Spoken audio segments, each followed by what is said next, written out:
Good afternoon, everyone, and welcome to the Planning Skills webinar with myself, Trevor Moffat, and colleagues from Dumfries and Galloway Council. We have here today with me James Little, Shona McCoy, and David Suttie, who are here to talk about town centre regeneration. Particularly significant topic just now, not just in relation to COVID, but the constant rise of online retail and out of town retail growth. Today they will be covering their community-led work and their town centre living funds, and I'll pass over to you shortly for them to give their presentations. The format for today will be approximately 30 to 35 minutes worth of presentation, followed by a Q&A session. You'll see on your screens that you have a pop-up box, usually on the right hand of the screen. If you wish to ask a question today, just due to the numbers we have, I would ask you to use the questions panel just to type in your question. You can do that at any point, and I will ask them on your behalf. Generally, I'll ask these anonymously unless you wish your name to be mentioned. Beyond that, if you have any technical difficulties, I would just urge you to use the same panel, and I'll address them as quickly as I can. Just now, I'm just going to pass over to David, and we will begin our presentation. Well, good afternoon and welcome everyone. I'm David Suttie. I'm the Planning and Building Standards Manager for Dumfries and Galloway Council, and with me today, virtually, are Shona McCoy, who's our team leader for Local Development Plan, and Jamie Little, who's team leader in the Strategic Housing section. So today we'd like to cover some of the issues which are facing town centres within Dumfries and Galloway, and in particular Dumfries itself, together with some of the initiatives which the Council and others have put together to try and address these issues. Now, while some of these issues might be specific to ourselves, hopefully you can find some common themes occurring, and we'll be able to identify some possible transferable solutions which you can consider using in your own area. So Shona's going to focus on some initiatives in Dumfries Town Centre, such as the DPAG group and the Midsteeple Quarter. Jamie will then cover the Council's Town Centre Living Fund and the contribution that can make to delivering new developments on the ground. So firstly, for those of you who are perhaps unfamiliar with Dumfries and Galloway, I'd like to give you a quick overview of the area. You can see the map on your screen there. So we're tucked away in the southwestern corner of Scotland, and we're often the part that people travelling north or south on the M74 or on the main West Coast rail line go through rather than visit properly. So, however, if you do turn off on the A75 at Gretna and explore further, you'll find some wonderful hidden gems in a lesser known part of Scotland. So if you haven't visited before, then obviously we'd urge that you do so as soon as COVID restrictions are lifted. So you can see on the map, the southern boundary of our region is the Solway Firth and the Irish Sea over in the west, and we join South Ayrshire, East Ayrshire, South Lanarkshire and Scottish Border Councils in Scotland, and Carlisle City and Cumbria County Councils in England. So we're actually the third largest Scottish local authority by area, and we run some 100 miles from Stranraer over in the west to Gretna in the east. However, our population is just under 150,000. We have a density of about 60 people per square mile, so that reflects the sparsely populated nature of the region. Our town, we have a number of towns across the area. By far and away the largest one is Dumfries itself, with around 42,000 population, followed by Stranraer with around 10,000 and Annan with 9,000, and all our other towns and villages are 4,000 residents or less. So the problems that we experience in our town centres are really no different to those which are experienced in most other towns, indeed cities in Scotland. Once thriving centres of commerce and life have started to decline over the recent years, and fewer people are wanting to live in town centres, and we've also experienced the stultifying effect of national and international retail chains taking over from the traditional independent family-run businesses. So it's creating a sort of clone town effect. The shift towards more online shopping has seen many national firms closing their less profitable retail outlets. And of course, some large household names have ceased trading and disappeared from the high street altogether. Where vacant shops are occupied again, this often is betting shops, charity shops or coffee shops. We've experienced leakage in our area of the retail spend to larger settlements such as Carlisle, Newcastle, Glasgow, Edinburgh, Ayr and even Belfast. And then came COVID, and that's accelerated all these existing trends at a terrifying rate, to the extent that it's hard to predict exactly what we will be left with in a few years' time. However, amongst all this doom and gloom, there are some rays of hope. In Dumfries and Galloway, we've focused on marketing our towns as themed towns. So you've got Wigton is the book town, Castle Douglas is the food town, Kirkcudbright is the artist town, etc., giving them all a unique selling point.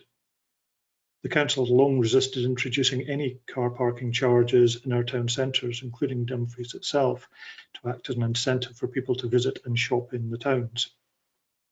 There's a strong community spirit, and organisations are being formed to engage with the public and promote the town centre.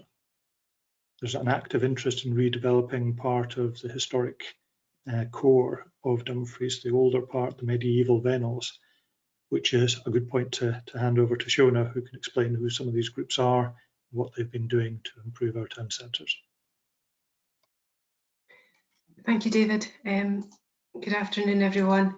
As David said, I'm Shona McCoy, and I'm the team leader for the local development plan for Dumfries and Galloway Council. So I'm going to focus on a couple of projects in Dumfries, and the first of those is known as Dynamically Different Dumfries. The logo you can see in front of you there was actually designed by some of our local primary school children, and the new name for the project came from some of the secondary school children. So questions I've been asking, you might ask, is why is it happening now? As David was saying there, Dumfries is not unique, but it's certainly facing a range of challenges, from financial austerity to changing shopping habits, and now, of course, COVID-19. Having said that, there are actually a range of projects and initiatives that recognise the time is right to be even more ambitious for Dumfries. And following on from that, the aim is to build a positive town centre experience which reverses the physical dilapidation, declining investment and a noticeable reduction in footfall. We're also lucky in Dumfries that we've got a community and voluntary sector that's fuelled by committed and highly able community activists who are leading the way on new and established initiatives developed by the community. So what's this project all about? Well, for it to be successful, we need a joined up collaborative partnership approach, as the issues to be addressed are complex and interrelated. We need to develop a new way of working in partnership with the community and anyone who has a stake in the future of the town centre. A consistently strong message that's been put across as part of this project is that it's your town, so we need your input and your involvement to shape a dynamically different Dumfries in 2031. So the council have actually taken quite an innovative approach to town centre regeneration by convening an independent group of local businesses, community groups and agencies. We're going to act as an advisory and reference group to shape a vision and action plan for Dumfries Town Centre. This group is called the Dumfries Partnership Action Group, or DPAG for short. And this approach actually reflects one of the recommendations in the recently published Town Centre report. The Council and DPAG have commissioned Planning Aid Scotland to work alongside us to develop an action plan which will be underpinned by a delivery strategy to deliver the community's vision for their town centre. The action plan will provide a clear focus and direction that will build upon new and established community-led initiatives. It will set out short, medium and long-term projects along with a timetable and activities for implementing the strategy and achieving the vision. And this action plan, of course, will be a key tool in the recovery from COVID. The action plan is going to be underpinned by a delivery strategy, which will identify who will lead on delivering each element, include recommendations on any new delivery vehicle that may be required, along with phasing, a timescale, and an indicative financial framework with broad costings. It's also taken a place-based approach, primarily focusing on the town centre, but recognising and setting it within the context of Dumfries as a whole, because the town centre cannot be seen in isolation. So how have people been able to get involved through this project? The project actually originally started in January 2020 with Planning in Scotland undertaking research, analysis, community surveys, using the Place Standard engagement tool. However, unsurprisingly, the project was put on hold when COVID struck, sort of March time. The project was then recommenced in December just last year with further community engagement specifically focused on young people. The further engagement has then since moved us online, as we actually don't want to delay the project any further, because as I said earlier, we see it being a key means of hopefully recovering from COVID and the impact of COVID on the town centre. So we've so far had a welcome webinar, which was held on Zoom, set out the project aims, ambitions. School children who helped with the naming and the logo were at that event, as was also Professor Lee Sparks, the author of the recently published Town Centre report. We had the chair of DPAG, and we also had the council leader as part of that webinar. That can actually be viewed on the Love Dumfries website or on DPAG's Facebook page, and I'll come on to the Love Dumfries website a bit in a wee while. That welcome webinar was then followed by 4 themed online workshops that have taken place every Wednesday. One's been on local economy and enterprise, then there's been one on movement and transport, the third one focused on homes and community, and the final one is on green space and public spaces. That's taking place actually after this webinar at 4 o'clock. So because we need the dynamically different Dumfries project to be as inclusive as possible, we want to make sure that everyone can get involved, which is why we've actually also set out other means. It's not all just been online, and we're hoping to be able to ease or make it more inclusive as we go through the project as COVID restrictions relax. So people can write to us, they can phone someone in Planning in Scotland if they want to discuss the project further, find out more information. There's boards, interactive exhibition boards available on the Love Dumfries website, a very strong social media presence on Facebook and Twitter. So yeah, we've tried to use as many different methods as possible, and there's also been a weekly newsletter that's been published. So in terms of timeline for the project, the workshops will finish today, and then in April we're looking to feedback on those workshops to check with the community that we're actually on the right track, and then we're aiming to publish a draft vision, delivery strategy and action plan in June, and it will progress on from then.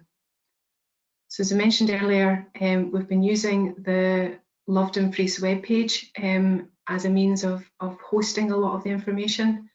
Its address is on there, lovedumfries.co.uk. It's also a webpage that's been used by the wider community as a way of promoting places where you can eat, where you can shop, where you can stay, activities and things and so on, and that will be a key tool as we come out of the pandemic and hopefully recover from COVID. And then the one on the right hand side is just an example of the newsletter, and they're all available as well on the Love Dumfries webpage. So moving on to the other project that I wanted to speak about today, and that's Midsteeple Quarter. Some of you may already have heard of this project. It's an innovative community-led initiative which is aiming to breathe new life into Dumfries town centre by developing a section of the High Street as a live-work quarter. It's the area of the High Street round about the Midsteeple in the town centre. So Midsteeple Quarter are a community benefit society that's been set up and run by the people of Dumfries, and their aim is to help shape a new future for the town centre, one that responds to the needs of the community and that is run for their benefit. And their core principle is that local people have the innovative solutions for their town, and that a significant local stake for the future of the town through community ownership and control is actually the best route towards a sustainable prosperity that's shared fairly amongst everyone. So they're doing this by bringing 8 underused high street properties under community control, and then looking to refurbish them as contemporary living, working, socialising, learning and enterprise quarter, to try and bring new life and a more diverse range of uses into the town centre that will then act as a catalyst for a thriving and resilient future Dumfries. So far the group have been able to purchase 3 of the buildings, and they're in the process of trying to purchase more of them. They're working in partnership with the council, the newly formed South of Scotland Enterprise, Scottish Government, Hollywood Trust and numerous other local and national partners. The Midsteeple Quarter project was actually highlighted in the recent town centre report as a good example of community focused development which has made a difference in local town centres. So there's the vision for the Midsteeple Quarter is actually set out in the Midsteeple Quarter Masterplan, which we've adopted as supplementary guidance, as planning guidance to Local Development Plan 2. And the master plan is founded on key principles of the local community taking the lead with partnership support, repopulating the town centre by creating high quality and affordable housing on upper floors, and a dynamic and engaging activity at street level that will help support a mixed and vibrant local community. So this innovative approach to town centre regeneration is also embedded in our local development plan. We've the areas covered by a mixed use policy allocation, which sets out that the allocation is seeking to develop new business uses and housing within derelict and underused businesses, and that the redevelopment, adaptation and appropriate alternative use of the buildings will be supported in principle, taking obviously into account the town centre's built heritage and wider conservation area, because Midsteeple Quarter includes some listed buildings and is in the middle of the conservation area. Certainly the delivery of the Midsteeple Quarter project will definitely play a key part in the future success, vitality and viability of Dumfries Town Centre. So on that note, I'll hand you over to my colleague Jamie Little, who will talk about Town Centre Living Fund. Thank you.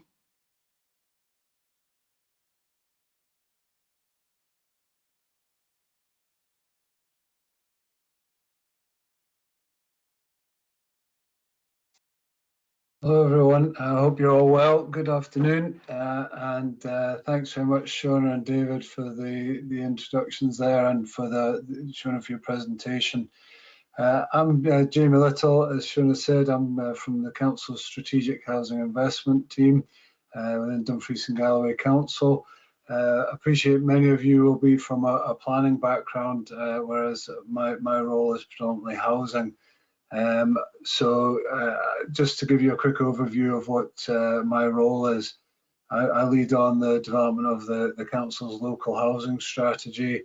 That also then feeds into the delivery of strategic housing investment plan, and as part of our local housing strategy we have the Town Centre Living Fund as well. So the basic premise of the Town Centre Living Fund has always been to try and increase the provision of housing, looking at those wider strategic benefits that can also be delivered. I'll give you a little bit of an overview of the Town Centre Living Fund before leading on to some of the projects we've actually supported through the funding, and some of the ability that's then created to draw down additional funding from some other sources. So the original origins of the Town Centre Living Fund in Dumfries were certainly an awareness of the cost of creating housing in town centres. There had been some previous projects that, due to some of the constraints and from an infrastructure point of view, conservation area issues, and also the need to ensure that we still provided high quality accommodation, the cost of creating housing, particularly affordable housing in town centres, could be restrictive and often meant that projects that we aspired to deliver just didn't even get off the ground. They didn't have the funding in place. Many of you will be aware of some of the issues around empty properties above shops. Often commercial units have listed these as retail space, when in fact they have absolutely no use whatsoever. And we have, funnily enough, in the Midsteeple quarter that Shona was talking about there, we certainly have instances where shops have actually removed staircases, so it's not even been able to access the upper levels. I'm sure that's something that's quite common across the whole of Scotland and wider. We're also noticing, as Shona alludes to, the declining demand for retail in the town centres, leading to a number of additional empty properties. So keen to try and find a use for them. But obviously the main thing is having that political will to put some money into these sorts of things. So the original development of the Town Centre Living Fund, well, I'd love to take full credit for it, actually came from a presentation that I attended at the Scottish Empty Homes Partnership. Came back and had a discussion with our elected members who were keen to see something similar replicated within Dumfries and Galloway, and we're obviously keen to get some publicity for this and make sure that we were able to actually deliver it.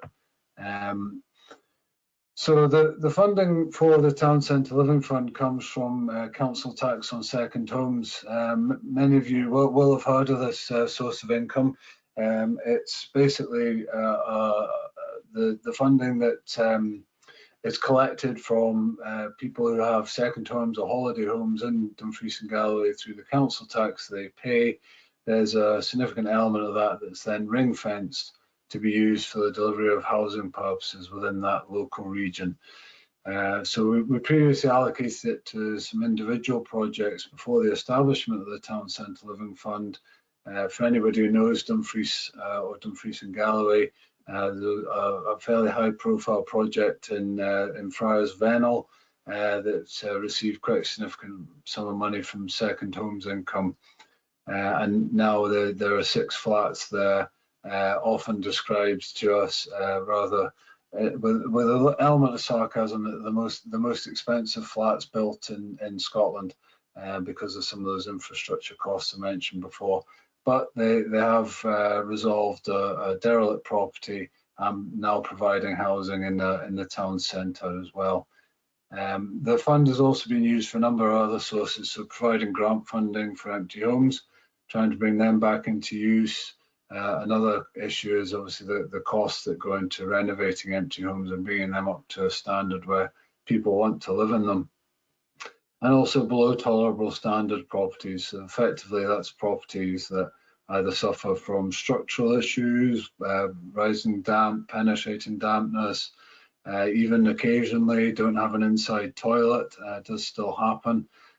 So we provide grant funding towards these properties to try and also bring them up to what we describe as a tolerable standard, effectively making them fit for habitation.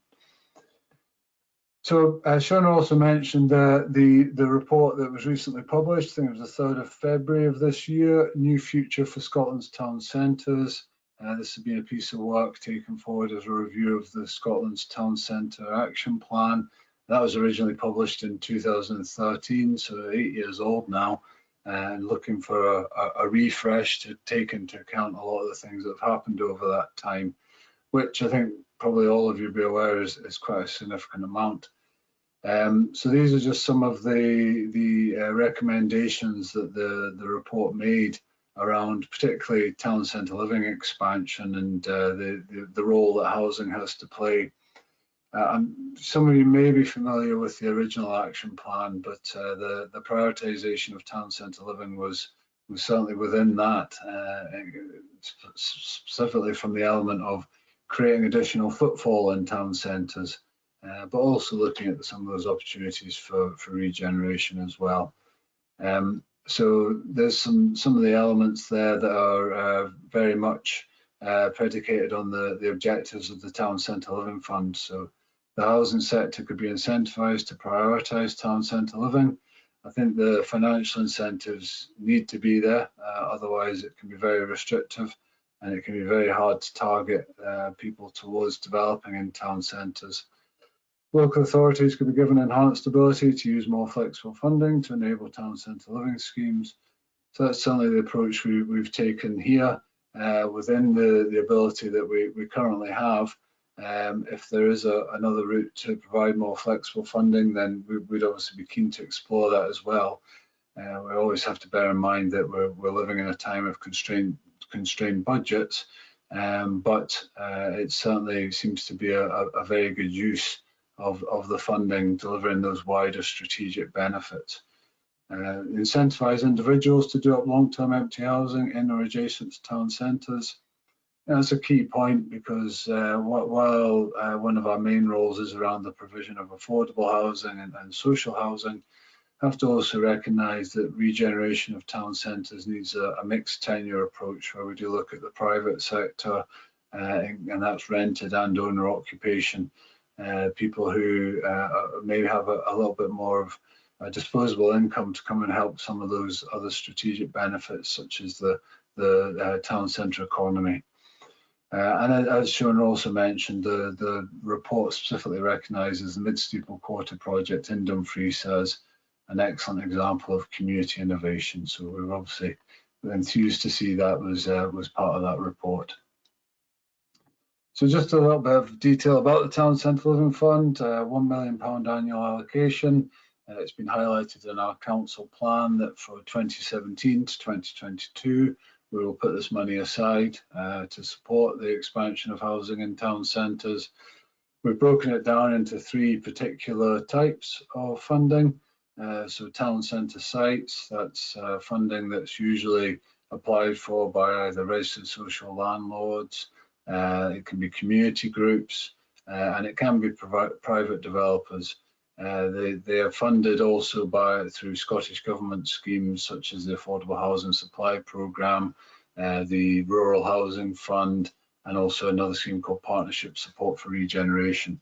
So we've had some good successful projects that I'll come on to later on in the presentation. We also target empty properties, as I mentioned before. These are a key aspect of the town centre, and bringing the private sector into the equation helps to diversify the tenures within these areas. But also below tolerable standard homes. Now this is actually something that's region-wide. In Dumfries and Galloway, we recognise that there are a number of properties that fall into that category, and we're obviously keen to try and support some of our more vulnerable people and to improve their property conditions as well.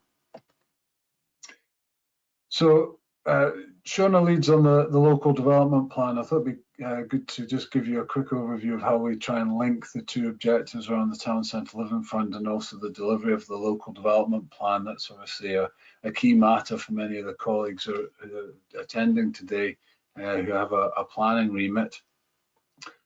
So we focused the Town Centre Living Fund on the regional and town centres highlighted in the local development plan. So as David alluded to, regional centres Dumfries, by far and away the biggest town, 4 times the size of the next at Stranraer.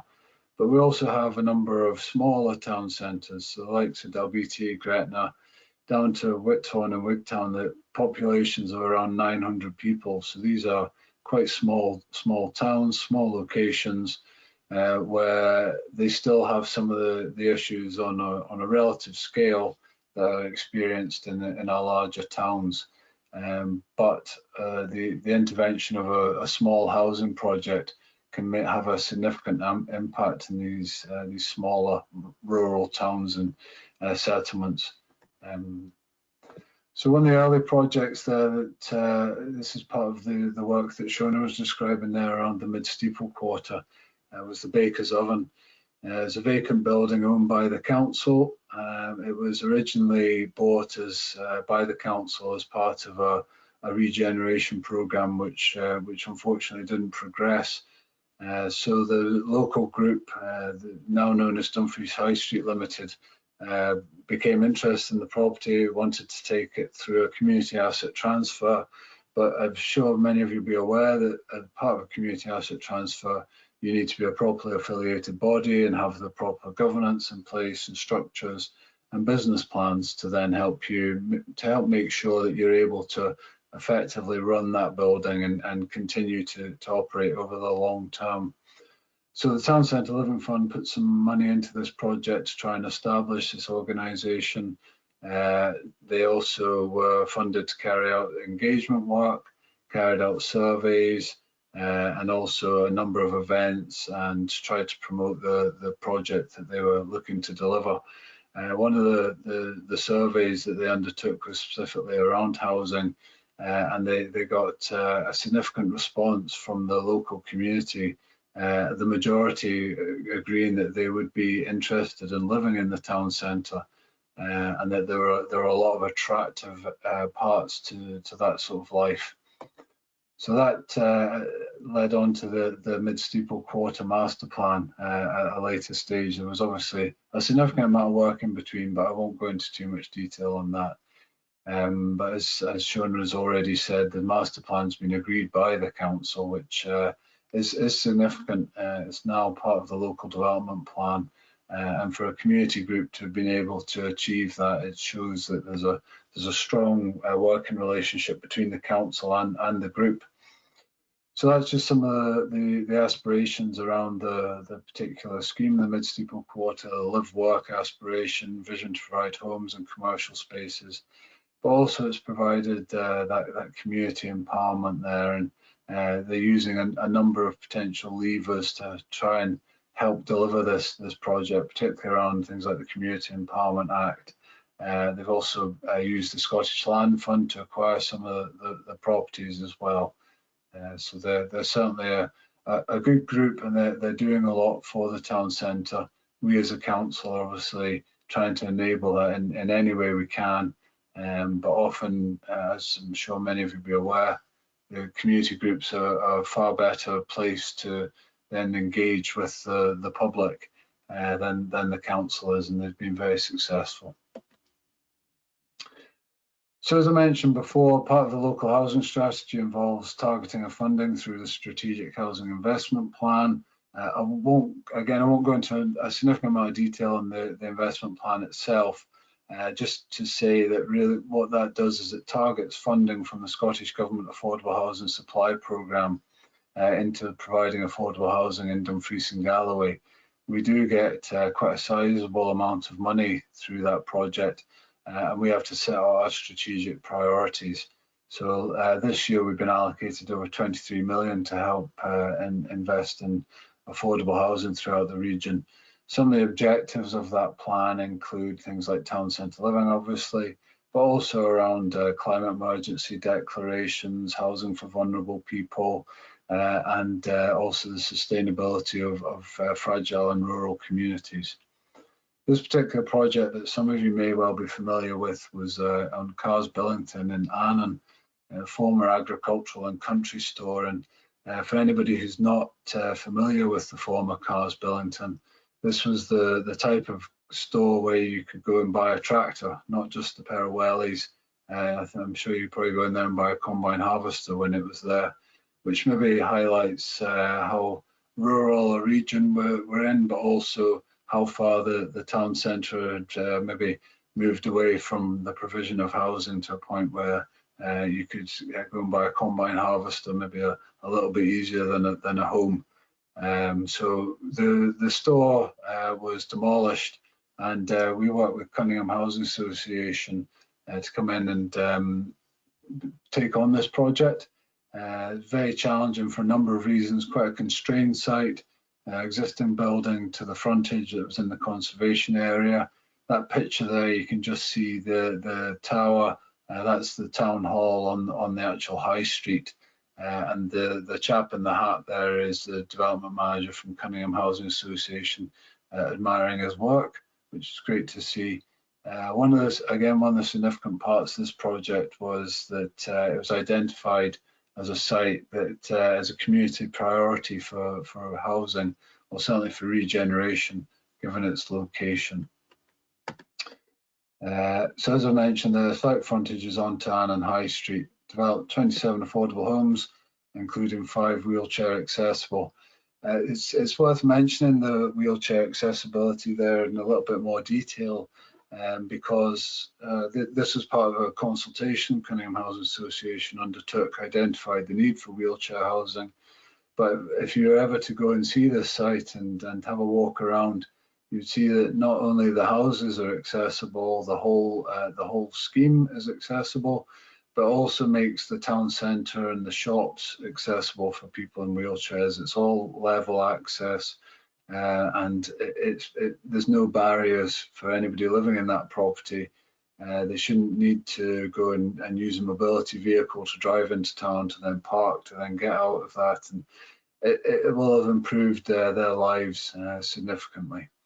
The investment there in excess of £4 million. Part of that was, should say, a small part of that was the Town Centre Living Fund, which tried to help overcome some of the infrastructure issues. There's a drainage attenuation scheme needed to be put in. As I'm sure many of you will be familiar, this often happens in town centre sites where there isn't capacity within the existing network.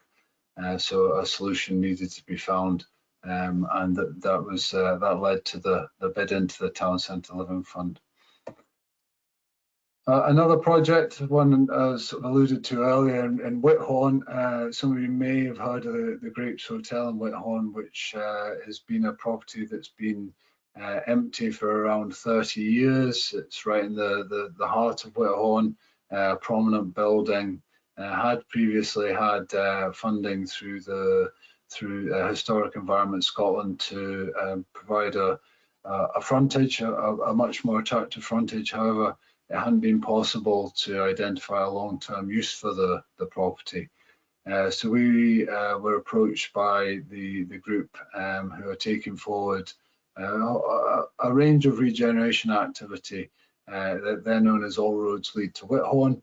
They're also looking at providing community facilities in the town centre, and locally they're being supported by the South of Scotland Community Housing, formerly known as Dumfries and Galloway Small Communities Housing Trust, who some of you may be familiar with.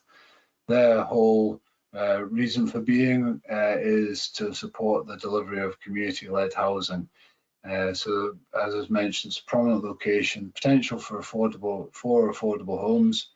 We've funded the initial project, which is phase 1, which will resolve the issues of the existing building, providing 2 family homes within Whithorn.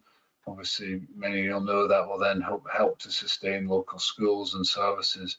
But also to the rear, which you can't quite see in this picture very well, but to the rear of the development, they're looking at an additional 2 affordable homes, which will be new builds, which will again further some of those aspirations. And that obviously the funding will help to enable the delivery of all these homes. But it is a particularly expensive development. The Rural Housing Fund is a Scottish Government initiative as well, aimed at areas where there's less than 3,000 people. So some of the smaller towns that are identified in the local development plan there. And that concludes my presentation.